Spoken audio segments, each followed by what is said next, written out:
Começa agora o Balaio Cultural, programa da Rede Cidade de Comunicação e Cidadania, integrante do projeto Canal Plural, a TV da Educação, Diversidade e Economia Criativa.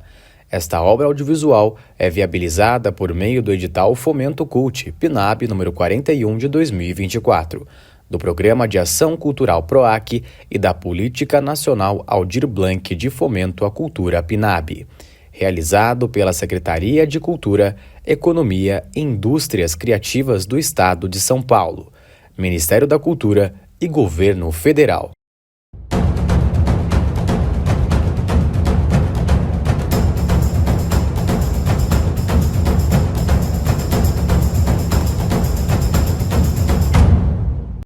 Balaio Cultural, mais uma vez, mostrando para o taubatiano as nossas riquezas culturais. E hoje a gente vai falar de uma coisa muito delicada, muito bonita, que são as aquarelas. Aquarela já cantada em verso e prosa aí por vários poetas. E hoje a gente veio poetizar aquarelas aqui no estúdio de Ricardo Montenegro. Ricardo Montenegro, que prazer recebê-lo aqui no Balaio Cultural e que prazer ser recebido aqui no seu ateliê, viu? É meu, é uma honra recebê-los aqui. Muito bacana. Bom, a gente fofocava aqui antes, né, de começar e aí vimos que você é um taubatiano de coração, né? Como é que foi essa vinda para Taubaté? Bom, nós morávamos em Jacareí, antes de tudo. Eu sou de Barra do Piraí. Eu tenho 10 irmãos, os 3 homens são de Barra do Piraí. Papai era funcionário da Light, aí ele foi transferido para São Paulo, né? Em São Paulo, um de nossos irmãos tinha um problema no coração. Nossa. Aí ele foi transferido para Jacareí, aí começou o Vale do Paraíba da nossa vida. Lá em Jacareí, o nosso irmãozinho faleceu. E papai gostava de desenhar. Uma das minhas memórias é triste isso, mas era ver o desenho do túmulo do Guilherme. Nossa! A perspectiva, os detalhes delicados. Eu era criança, eu tinha 7 anos, mas me lembro do traço dele, do desenho da sopa, para dar para o pedreiro. Bom, aí passou essa fase, eles voltaram para São Paulo e eu fiz vestibular para engenharia em São José dos Campos. Aí eu fui para morar em São José dos Campos, que eu entrei na faculdade lá de engenharia. E o pessoal foi para São Paulo, né? E o interesse, né, pelo desenho veio a partir desses esboços? Sempre desenhando. Minha mãe pintava, meu pai era advogado, mas adorava desenhar. Todos os irmãos tinham o dom da arte nas ciências humanas, nas artes. E eu, apesar da engenharia, eu queria era arquiteto. Mas corria o boato que o arquiteto ia passar fome, né? Aí eu falei, não, eu quero fazer arquitetura. Meu pai falou, não, você vai ser engenheiro, pô. Eu falei, pai, mas eu não... Você vai morrer de fome se você for arquiteto. Aí eu falei, tá bom, vou fazer engenharia. Fiz engenharia e morri de fome, porque eu gostava de arquitetura. Mas aí eu me casei em São José com uma taubateana. Olha! Aí o amor trouxe para Taubaté. Aí falei que tinha poesia nessa história, gente. Mas olha, a gente falou de uma paixão, né, do Montenegro por arquitetura. Tem como dizer que esse moço não é o arquiteto? Quem olhar, né, quem puder seguir aí nas redes sociais, a Casa das Aquarelas, né, que é onde estamos agora, tem uma seleção lá de prédios históricos, de várias cidades. Me conta essa paixão aí, né? Bom, a arquitetura está aqui, não tem jeito. A paixão pela arquitetura veio para a ponta do pincel, né? Exato. Mas como é que foi isso, né? Eu sempre gostei de desenhar o ambiente, a paisagem, principalmente edifícios antigos. Eu morava numa república lá em São José, trabalhava na Johnson, e eu desenhava até máquinas. Gostava de desenhar. Desenhava os prédios de São José antigamente, ia muito para Campos e lá é Caraguatatuba, desenhava as praias, os prédios e sempre desenhando arquitetura. Quando eu vim para Taubaté, eu me apaixonei pela cidade com aspecto mais interiorano. Eu falei, nossa, isso aqui parece que eu estou em Ouro Preto, parece uma coisa mais provinciana, mas mais amo bucólica, isso. Bucólica, né? Exato. Aí aqui começou mesmo, né? O desenho de aquarela e principalmente a arquitetura. Nós estamos no meio da Serra da Mantiqueira e do mar. Então eu tive de bandeja isso. Olha, você pode desenhar a paisagem da Serra da Mantiqueira e o mar. Então, toda forma de inspiração, tudo isso, né? Para satisfazer o meu desenho. Muito lápis e muita aquarela. E assim foi, né? Bom, o lápis ele é o princípio de tudo, né? Mas a escolha pela aquarela, ela surgiu como? O start dela? Uma questão de praticidade e preguiça. Eu vi os caras pintando a óleo. Eu pintei na República, eu tinha um estúdio, não imagina? Na República eu pintava a óleo. Era uma sujeira, uma mão de obra, um espaço que eu precisava, fora o cheiro dos solventes e tudo. Eu falei, não, deixa um pouquinho, vamos experimentar novas técnicas. Aí descambei para acrílica, que também não me agradou muito, até que eu comecei a experimentar aquarela. Já brincava antes, mas a aquarela me convenceu. Fácil, entre aspas. Não quero um ritual tão grande assim como as outras técnicas. Então aí eu comecei a deslanchar profundamente na aquarela. E assim, né, a aquarela ela é a arte da delicadeza, né? Exatamente. Que contrapõe aquela coisa que se imagina, pode até ser que não seja, mas se imagina bruta do desenho industrial, né? Sim. Então é antagônico, mas são as duas coisas na mesma pessoa. Isso é que é legal, gente. Quando eu trabalhei também na Embraer, com arte, sempre com arte, departamento de marketing. Na Embraer, no nosso setor, a gente pintava, desenhava-se muito com acrílica e aquarela. Pintava arte mesmo, né?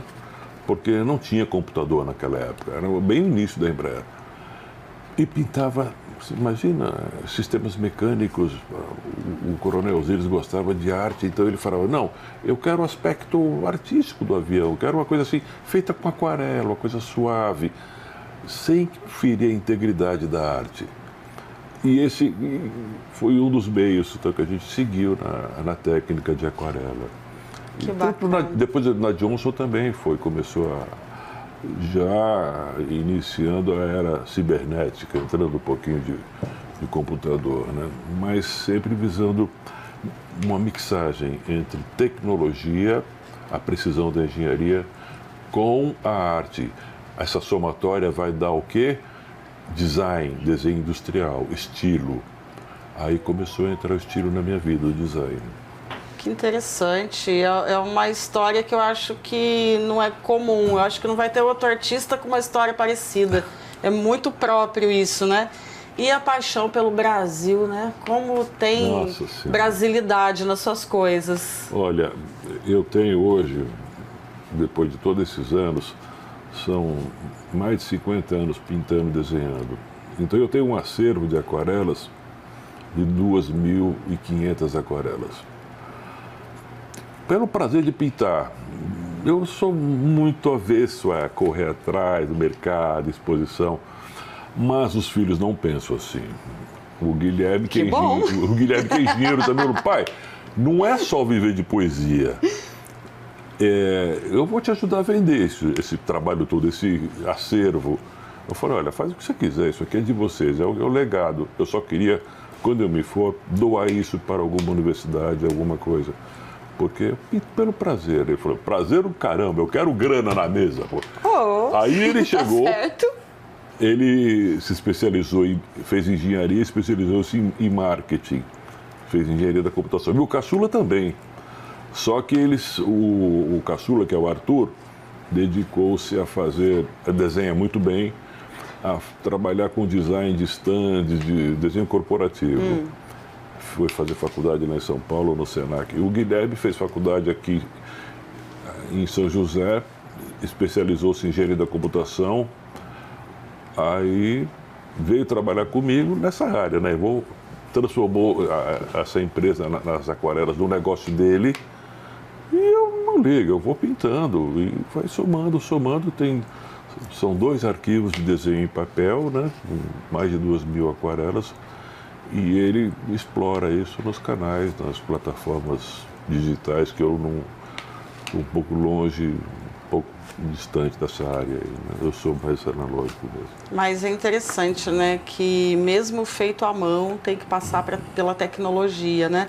E a gente percebe que tem muita qualidade de escolha, né? Eu escolhi pintar uma paisagem, mas tem uma qualidade nessa escolha, né? Não é qualquer paisagem, tem uma curadoria íntima feita aí, né? Quando eu for pintar uma cidade, eu pesquiso para ver se o que os meus companheiros de arte já pintaram. Então eu fujo um pouquinho daquela linha, que nem uma vez eu fui pintar Campos do Jordão, eu via as araucárias, o Pedra do Baú, essas coisas todas. Mas eu gosto muito de desenhar figura humana também. Por isso que eu fui, inclusive a Johnson me ajudou muito, a me especializar em design de figura humana. Então eu pinto, por exemplo, pessoas tocando instrumentos na montanha. Sim. Né? Um cara tocando violoncelo, por exemplo, uma tomada bem bonita, o bondinho. Uma composição. Né? Exato, uma composição. E essa composição me leva a outros ângulos, a outros temas que você vai agregando e vai selecionando para você pintar. E é assim, geralmente, com quase todas as cidades. E a perspectiva é 100% presente no seu trabalho, né? Direto e reto. Isso é importantíssimo. O meu desenho é figurativo, não é abstrato. Então é preciso não errar, não pecar nessa parte. Tanto é que, para mim, o principal na arte visual, é o desenho. Seja abstrata, seja figurativa. Mas o desenho é fundamental nesse aspecto.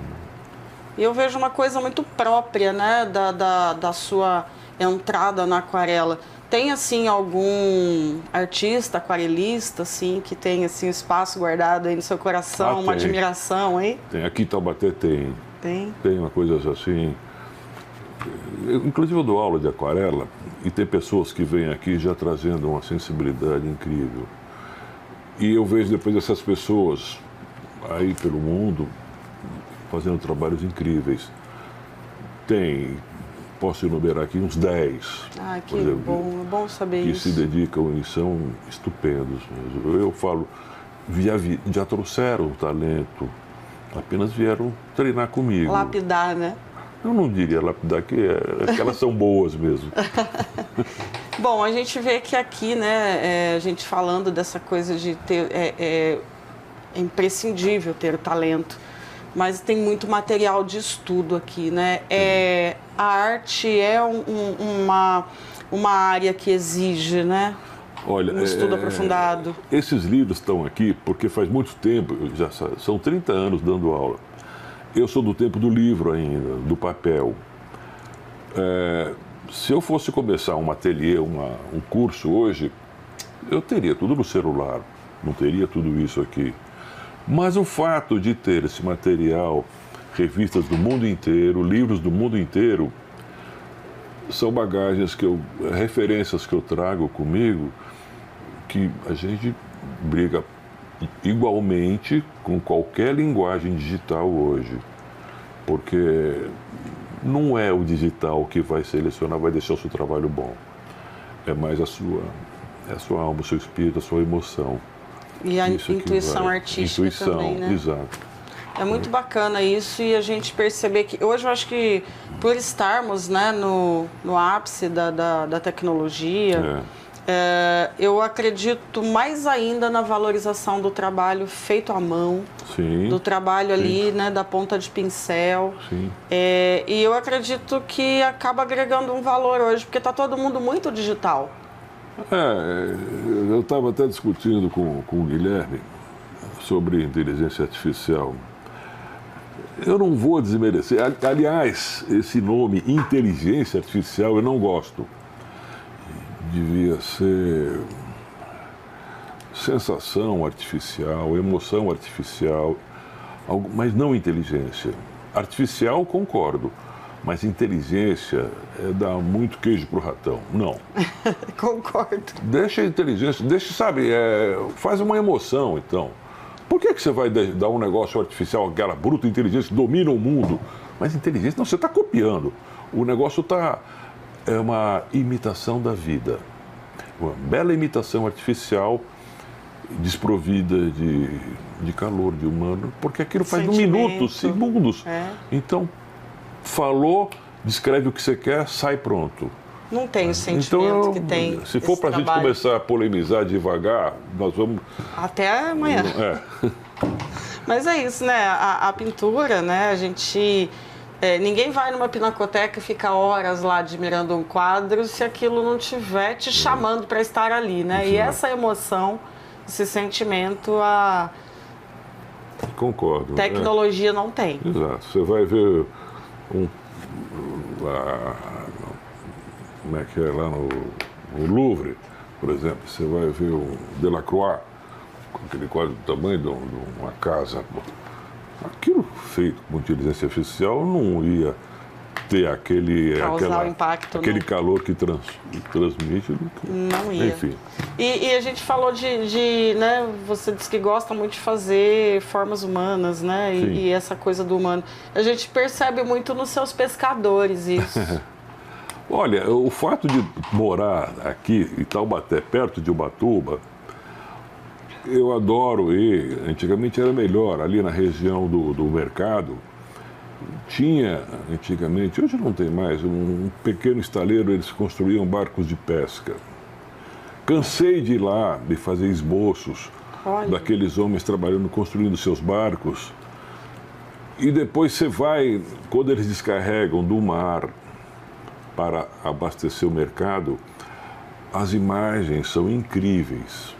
Eles carregando aqueles latões de peixe, de arraias, de cair no chão, os caras descalços, naquela imundícia, entre aspas, sabe? Isso é uma plasticidade linda, linda também, entre aspas, incrível.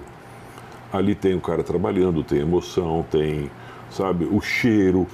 Tudo isso anima você a enriquecer o seu desenho, a sua arte, desde que você saiba tirar proveito disso. E nas praias também, quando chegam os barquinhos trazendo a sua mercadoria para negociar. Então, tem vários aspectos que o Caiçara transmite com uma beleza incrível. Mas eu acho que esse é um dos poderes, né, da arte e é muito forte isso. Porque, para quem olha, eu acho que tem pessoas que até, assim, eu me arrisco a fazer um teste. Você ir nessa paisagem ali, em loco, olhar, né? Aquelas pessoas humildes, descalças, aquele cheiro que é forte, peixe para todos os lados, né? E puxa corda, rede e caixa de isopor, às vezes não, gelo, né? Aquelas coisas.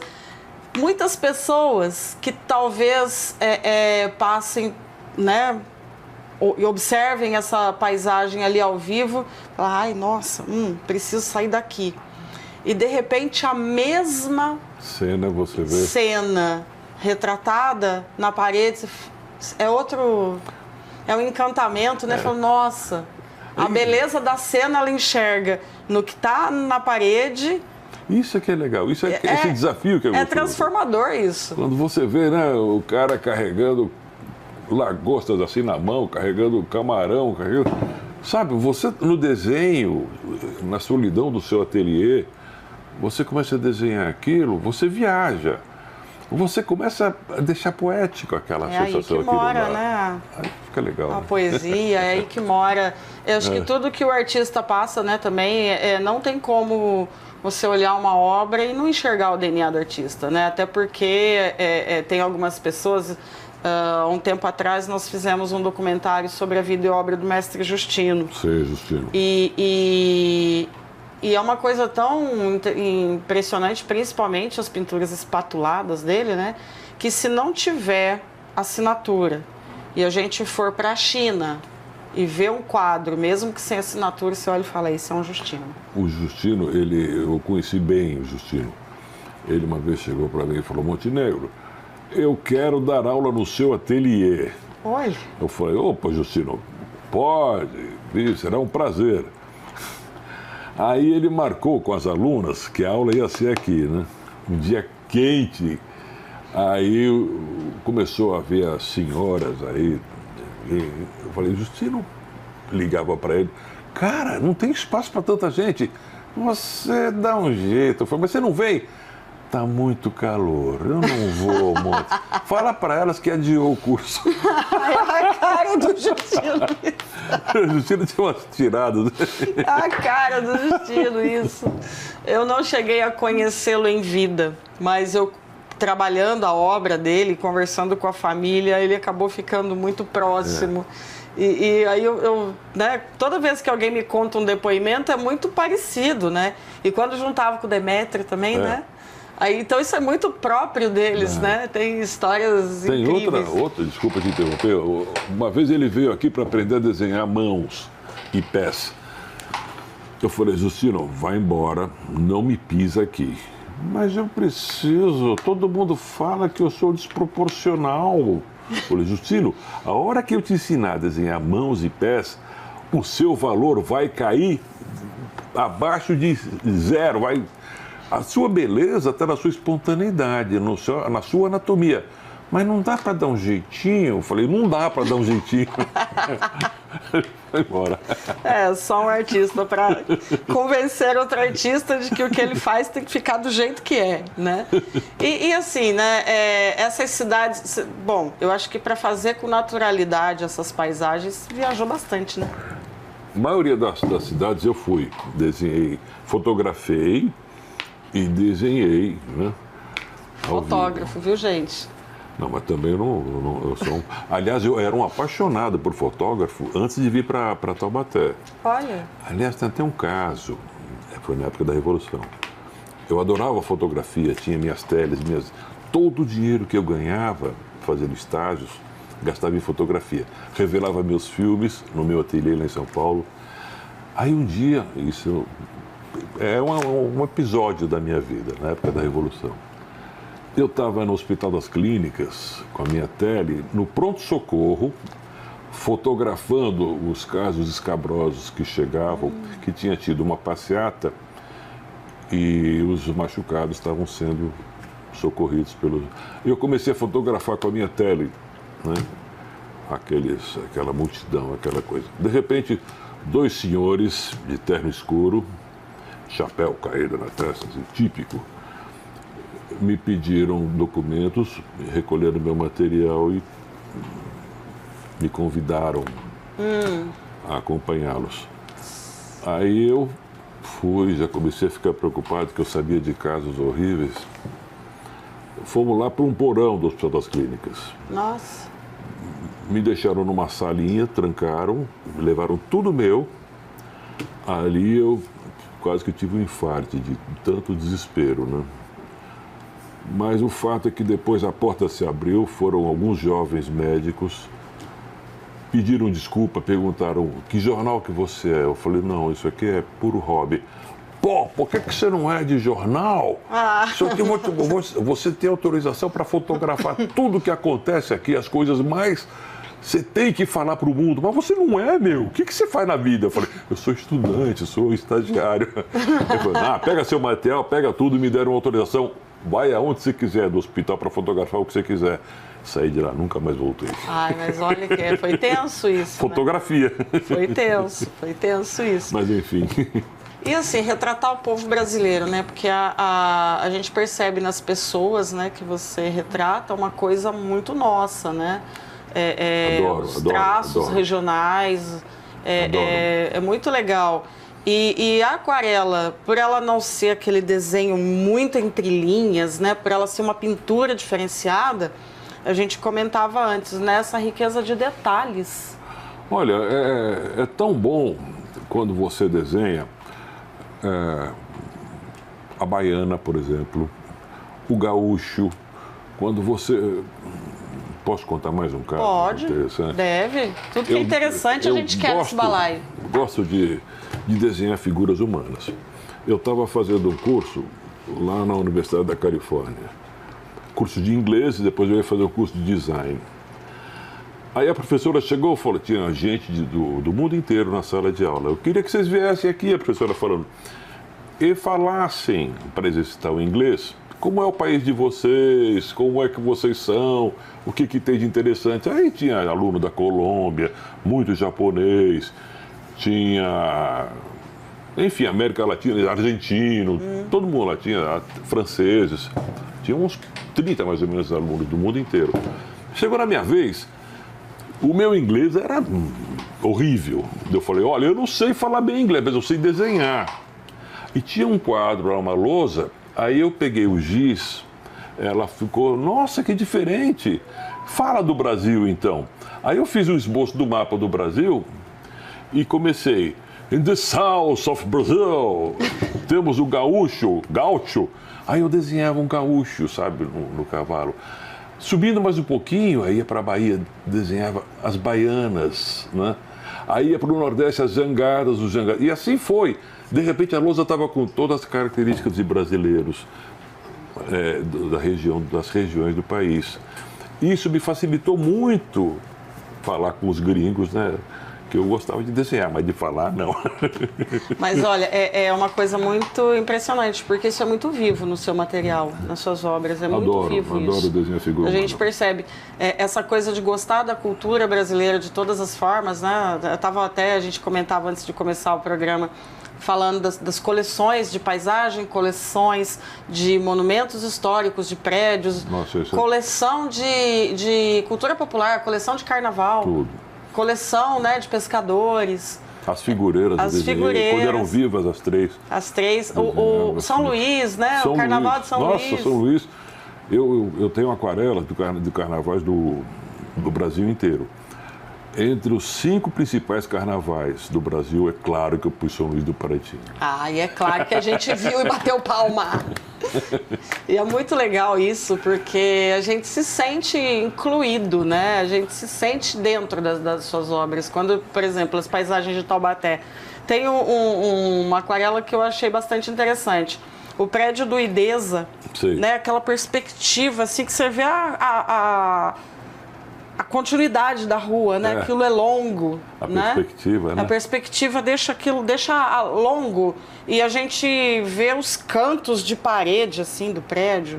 E meus filhos estudaram ali, né? Quando eu vim para Taubaté, eu passei longos anos da minha vida indo levar e buscar, né, meus filhos no Idesa. Então, eu consegui ver na aquarela o que eu via quando eu parava o carro na esquina. Aquela coisa assim, sabe? Bem longilínea. E a criançada correndo na calçada ali. Criançada correndo na calçada, mães desesperadas assim, e tudo aquilo que... Então, assim, eu me identifiquei. E eu acho que cada um, né? Quem vê um prédio da CTI, quem vê aí, né, a matéria...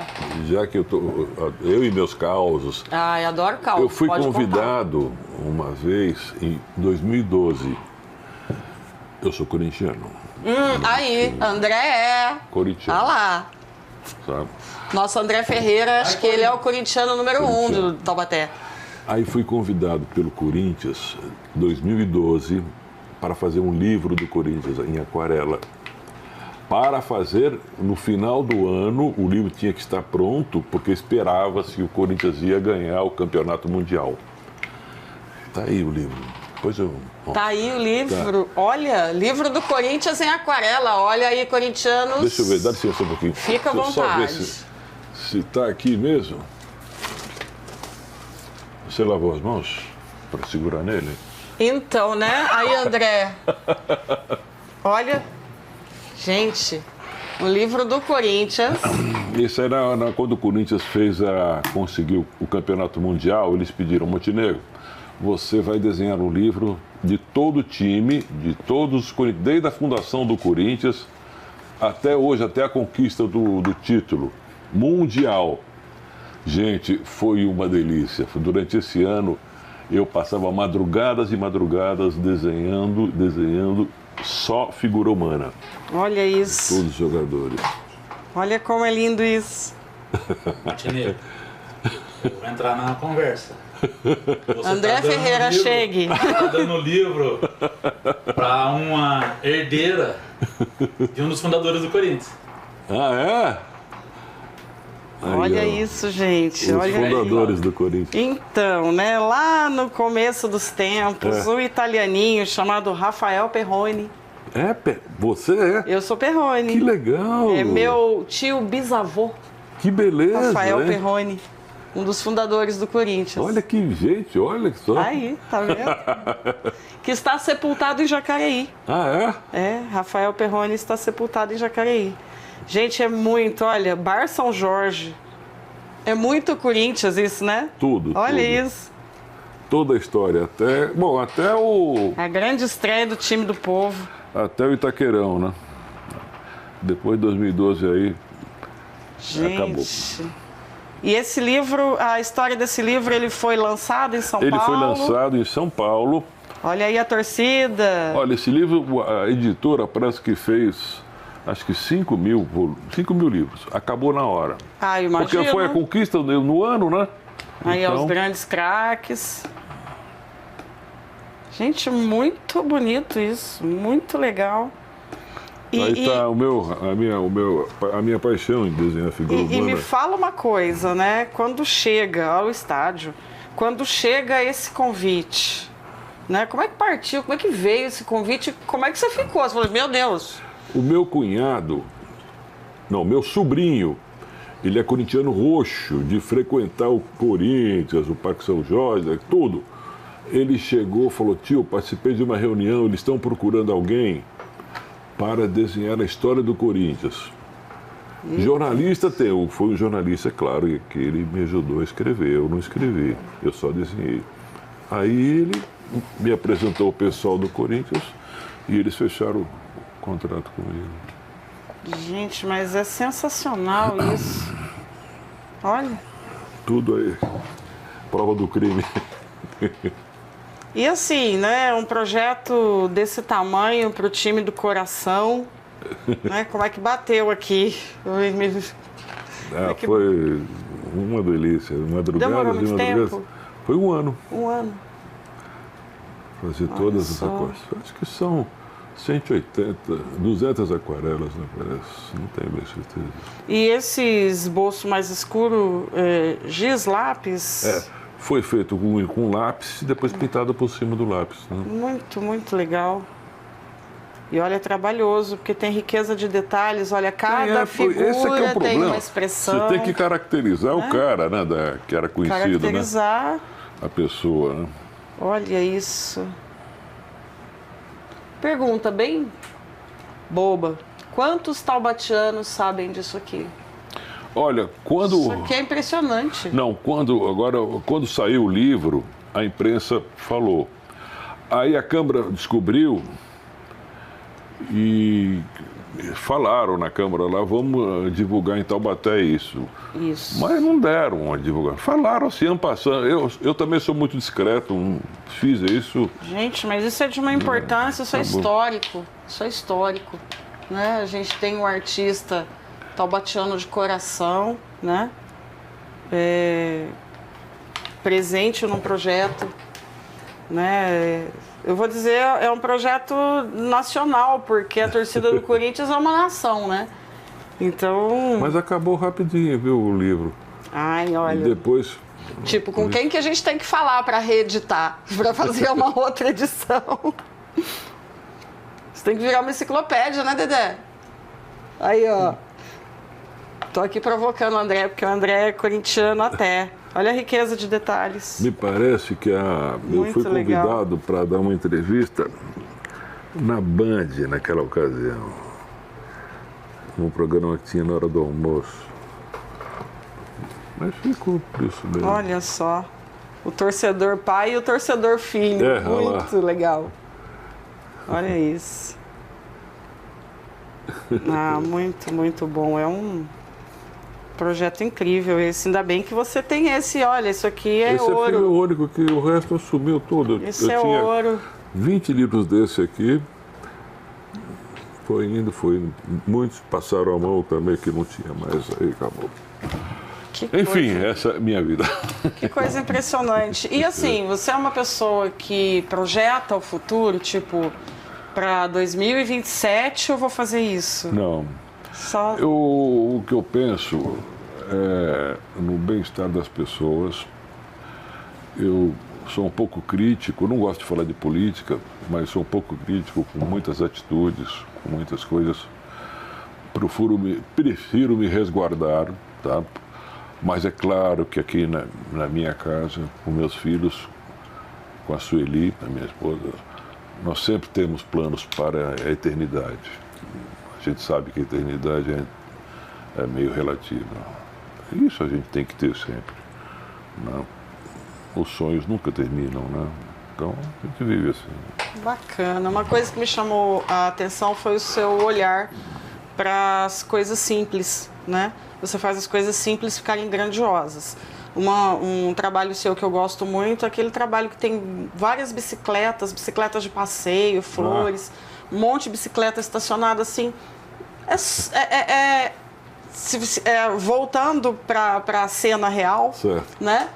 Várias bicicletas, umas flores, um lugar bonito, tá, ok. Mas quando vai para aquarela, ela ganha um volume, ela ganha uma coisa. Realça um pouquinho, né, nas sensações, né, nas emoções.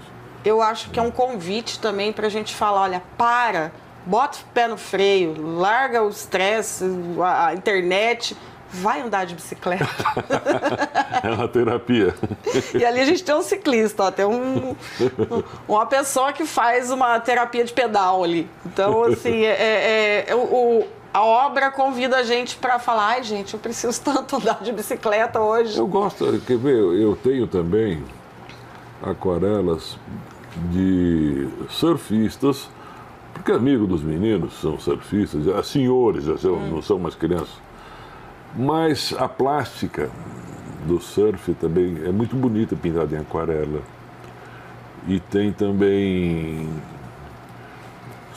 cavalos, né, que é uma das coisas que eu amo desenhar também. Eu vi que tem bastante cavalos, inclusive da minha terra natal tem bastante cavalo, adorei. E você pode ver aqui, ó, eu gosto de desenhar figuras humanas, pessoas principalmente portugueses, italianos, como se reúnem. Eu fiz muita aquarela relativa às pessoas de Quiririm. Quando tinha... Eu ia lá exatamente para fotografar os ambientes, as expressões, que eu pegava cada detalhe, cada instantâneo. Aqui em casa eu redesenhava a fotografia com o povo de Quiririm. Que legal. Me treinava algumas coisas, algumas palavras italiano para transmitir.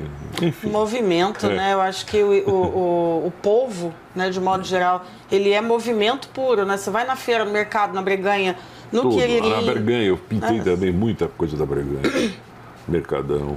Tem tanta... Nossa, nós temos tanta riqueza aqui, né?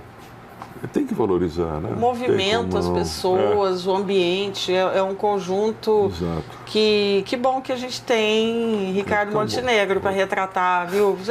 Porque ensina pra gente, né? Olha, para e olha com atenção isso, né? Não fica procurando defeito nas coisas, porque a gente tem mania de ficar, nossa, olha o buraco na rua, não sei o quê, olha o prédio tá caindo, nossa. Óbvio, a gente tem que ser crítico até por essas questões que você acabou de falar, né? A gente, para construir uma sociedade, a gente também tem que, às vezes, dar uns palpites aí. Mas parar e olhar aquela cena como vida, gente, é vida, né? É vida. Se a gente pegar aí as obras, elas são vida, ela é cotidiano, ela é a cidade respirando, né? Aparecida. E isso é muito legal. Eu fiz uma série de Aparecida. Aquilo para mim é também muito fascinante, sabe? A energia áurea que tem aquilo ali, aquilo entre aspas. O que motiva as pessoas a ir para lá, né? A gente consegue ver isso nas obras. Eu fiz, inclusive tinha aqui, ó. Ai, meu Deus, cadê? Eu tenho uns calendários, eu fui contratado pela Cúria e pela Basílica para fazer aquarelas das pessoas. Aí eu fiz uma série de, acho que umas 30, 40 aquarelas, que foram usadas em todos os calendários, em todas as agendas, em tudo. Até para o Papa foi. Aquarelas, aquilo mexe comigo, sabe? As coisas, o cara carregando cruz na estrada, as pessoas, você sente aquela força, aquela coisa. Isso para desenhar não tem não tem parâmetro assim material para explicar, é mais emoção. Aí eu fiz umas 35 aquarelas lindas que eles compraram, obviamente, é material deles, mas eu tinha e fizeram calendários enormes, lindos. Eu gosto muito da Sala das Velas. Aquela Sala obra das sua Velas. da Sala das Velas. Você conhece, você viu, né? Ó, eu vasculhei muita coisa. E assim, eu tenho muitos amigos que têm obras suas. Então, sempre que eu vou na casa de alguém, eu vejo uma coisa sua. Márcio Carneiro, Bernadette Lima, tem vários, o Alexandre Moraes. Eu vejo, né, o mestre Roberto Correia. Gosto muito. Mestre Ailton, que a gente teve com ele um dia desse, né? Ailton Moraes. Então, assim, eu vejo coisas suas na casa deles. E então, assim, eu vejo alguma coisa. E eles têm muita coisa de Taubaté, eles gostam de coisas que retratam Taubaté, né? E tem outras coisas suas que eu já vi por aí. De Aparecida, muita coisa me impressiona, até o próprio templo, que ele é uma riqueza de detalhes. Eu imagino que deva ser uma obra demorada de concluir. Né? Muita sombra, muita luz, muita perspectiva, bom. Cúpula, muito redondo, muita linha reta, mas muita curva. É um misto de tudo aquilo ali. Você tem que jogar com todos esses fatores sem endurecer, deixar suave. Exatamente. Mas a Sala das Velas, eu acho que ela tem coisa de quem vai lá. Ali é um ambiente, a luz e a penumbra, a neblina das velas, com aquelas luzes passando nos orifícios vazados, sabe, aquela serração, entre aspas, vazando, é coisa linda. Aquilo é impactante, não tem como. Não tem como. Então, assim, são coisas que eu gosto. Por isso que eu gosto dessa coisa do retrato do cotidiano, do retrato da vida respirando nas obras. E isso com essa delicadeza, sem endurecer. Eu gosto. Né? E, inclusive, revertendo, quando a pessoa olha para a cena, né? Voltando naquele aspecto de que você olhar a cena com um olhar endurecido e depois ver a mesma cena numa outra dimensão, sabe, na tela. Eu fazendo apenas, abrindo um parênteses, essa sensação que a gente tenta transmitir, às vezes, você pode ir para a área humana, na emoção, uma coisa sentimental, uma coisa que você faz que ninguém liga. Ou você pode trabalhar também, transmitir uma sensação de rebeldia, uma coisa assim de repugnância, como é o caso do Guernica. Ali, o simples traço do nosso amigo lá, do Picasso, transmite uma coisa sofrida. Ao passo que, ao vivo, talvez não transmita tanto quanto aquele quadro de Guernica. A técnica é um traço preto só. Fantástico isso. É uma coisa que... E é engraçado, mesmo a gente não sendo entendidos de arte, né? Quando a gente admira uma coisa, ela primeiro vem o impacto, né? E a beleza, e outros fatores que vão trazendo você para olhar aquilo, prestar atenção. Mas daí a ter uma compreensão vai mais um tempo, né?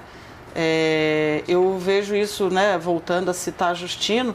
Justino teve um período negro, né, um período que ele estava muito triste, perdendo a visão, né, com sérios problemas de saúde. A pintura dele mostrou tudo isso. Né? Ele tem uma coleção aí. E eu acho que é estado de espírito também. E o artista, ele não está... livre disso, não está livre disso. Não dá. Isso envolve a gente, sem querer. Envolve. E a obra recebe isso, né? Ela recebe. Às vezes você percebe pela simples falha do pincel, aquela falha onde não existe mais tinta, mas você vê que a impaciência do cara, o cara tenta pintar, fica impaciente, joga o pincel, você percebe na pincelada dele essa transmissão de emoção. Não, e é muito legal quando a gente começa a entender isso e começa a ler isso, consegue perceber o estado de espírito do artista na obra. É DNA puro, isso aí não tem como. Gente, o que vocês estão achando disso? É uma outra perspectiva sobre arte, né?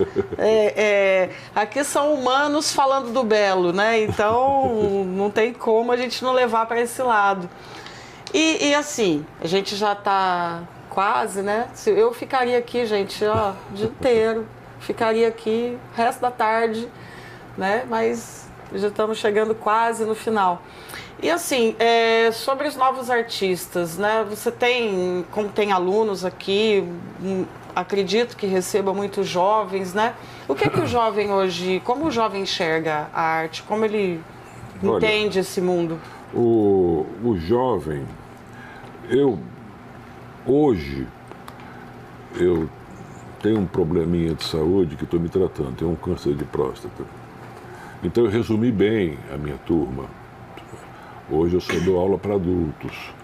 Mas até o período que eu dava aula para jovens, não dava aula para criança. A criança tinha uma outra professora que dava. Mas o jovem em si, todos os jovens que vinham aqui, geralmente é porque eram, assim, um pouco incompreendidos, entre aspas, pelos pais.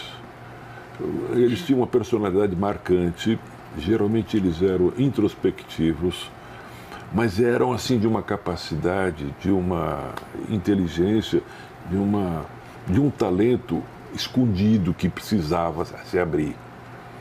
Tinham ideias maravilhosas, algumas ideias totalmente contra os princípios hoje, que eu vejo, eu procurava trocar umas ideias com os pais às vezes, porque eles aqui se abriam comigo muito e eu os tratava como se fossem meus filhos, com muito carinho, mas eles explodiam de talento, de coisas lindas que eles faziam e queriam mais, sede de aprender para saber expor o que eles queriam, sentiam. E não é só essa história de mangá, não, eram ideias. Muito jovem que estava prestes a entrar na faculdade, eles não sabiam o que queriam. Então, eu não sei se eu quero exata, se eu quero humana, se eu quero... Uma vez veio um garoto aqui que estava na medicina. O cara, acho que estava no terceiro, segundo ano de medicina. Era jovenzinho, gênio, medicina.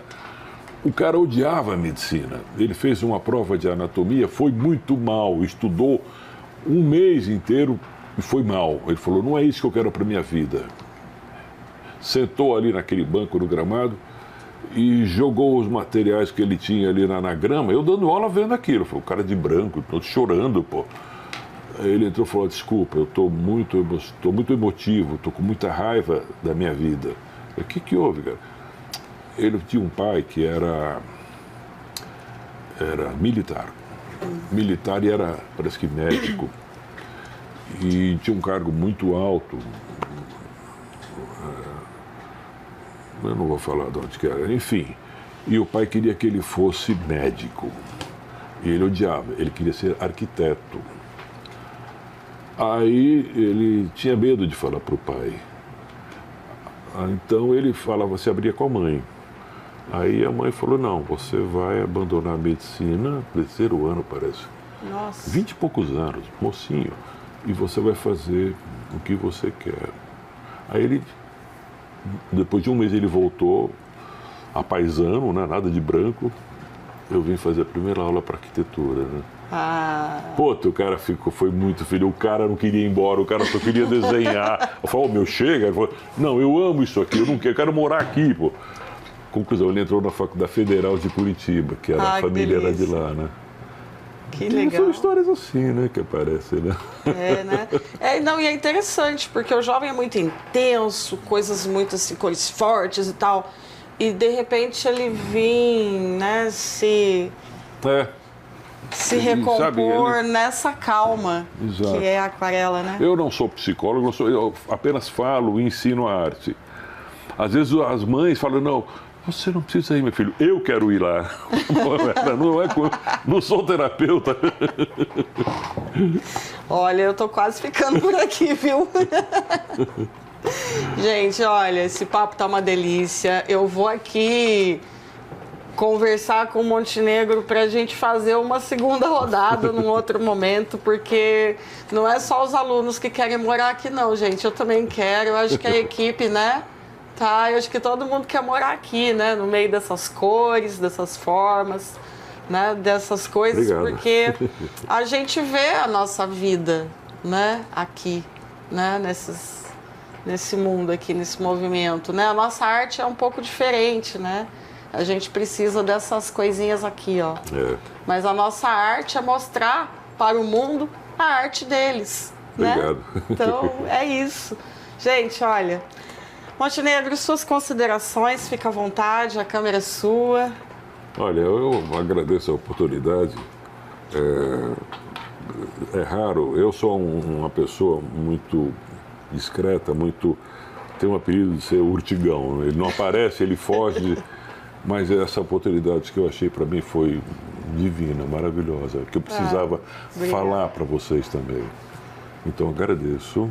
A gente que agradece muito. Espero que vocês tenham gostado. Poder entrar aqui, né, no seu mundo e ver que esse mundo também é nosso. Fiquei muito contente de me ver nas coisas aqui.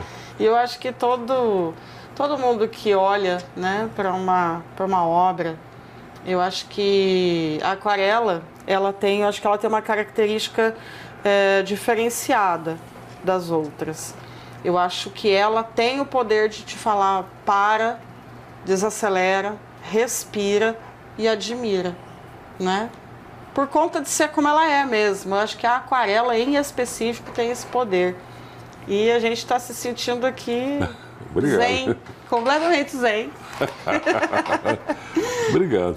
Muito obrigado, viu, nada, ter recebido Cláudia. a nossa equipe aqui. Gente, prazer, Balaio querido. Cultural é isso, é vir, né, mostrar para vocês essas joias que a cidade tem, né, que mesmo não nascidos aqui, mas vindos para cá, isso significa que são nossos, sim, viu? Vocês são nossos.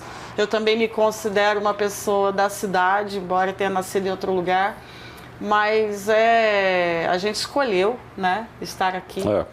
Então, o Balaio Cultural é isso, gente. Olha, se reconheçam.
Você assistiu o Balaio Cultural, programa da Rede Cidade de Comunicação e Cidadania, integrante do projeto Canal Plural, a TV da Educação, Diversidade e Economia Criativa. Esta obra audiovisual é viabilizada por meio do edital Fomento Cult SP PNAB, número 41 de 2024, do Programa de Ação Cultural PROAC e da Política Nacional Aldir Blanc de Fomento à Cultura PNAB, realizado pela Secretaria da Cultura, Economia e Indústrias Criativas do Governo do Estado de São Paulo, Ministério da Cultura e Governo Federal.